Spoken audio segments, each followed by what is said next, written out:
This is Tim Bryce with my 2014 year-end wrap-up.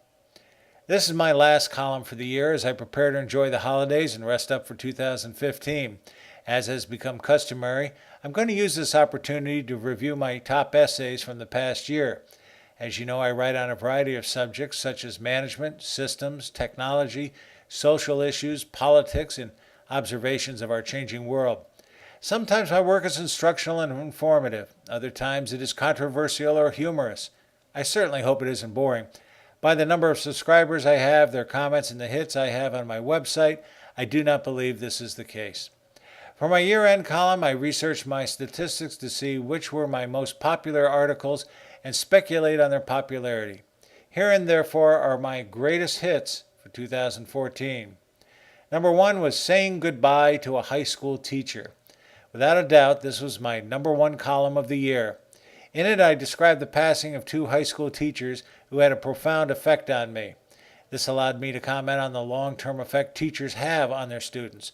True, many of our classmates enjoyed it, but I also heard from several teachers and students on this one. I evidently hit a nerve. Next we have Beware of a Period and Two Spaces. This column discussed the use of punctuation in a job resume. Frankly, I was surprised by how popular it became with the public. Those who took typing classes years ago could particularly relate to it. And next we have Retirement Land. This was a personal favorite of mine where I provided a tongue-in-cheek description of what retirement is really like. I received considerable emails on this one, most loving it, others resenting how accurate I was in describing the various retirement activities. And next we have the Obama Jukebox.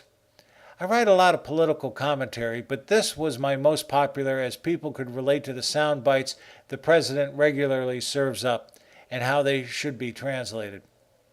Next, we have Life is Unfair. Here I provided a humorous description of the Murphy's Laws that regularly drives us crazy. The public enjoyed it as much as I did writing it. Next, we have It's Me, Right? A political piece laced with humor. This was another favorite of mine and a column several people could relate to. One reader said, quote, "So funny, Tim, but maybe entirely too true," end quote. Next, we had more evidence of technology addiction.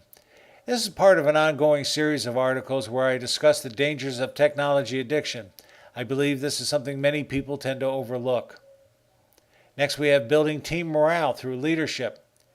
As part of my consulting practice, I wrote this essay, which was derived from management concepts in the acclaimed movie 12 O'Clock High. These simple concepts were taught by the military for many years following World War II. Next, we have improving customer service. Another essay from my consulting practice where I discussed the need for customer service.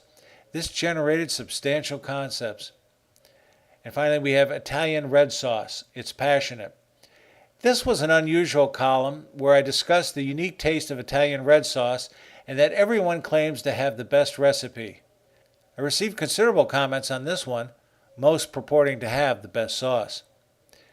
Through my hit counters, I also discovered what my most popular column was prior to 2014.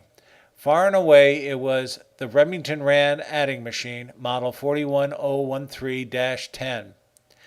I'm not sure why this was so popular, as I was describing an ancient adding machine we had in our office. Evidently, it was the same type of machine many other people used in the past. I believe they missed its simplicity, effectiveness, and sound. For me personally, 2014 will best be remembered as the release of my Bryce's Uncommon Sense series of book, where I discuss politics, management, change, and the American character. I want to thank all of my readers who commented on my columns this year, both in print and on the radio. Although I may not have time to respond to everyone, rest assured I read all of your comments, both good and bad. Thank you. It's nice to know people are listening. Happy New Year, everyone. Friends, keep the faith. This is Tim Bryce in Palm Harbor, Florida. Follow me on the internet at timbryce.com.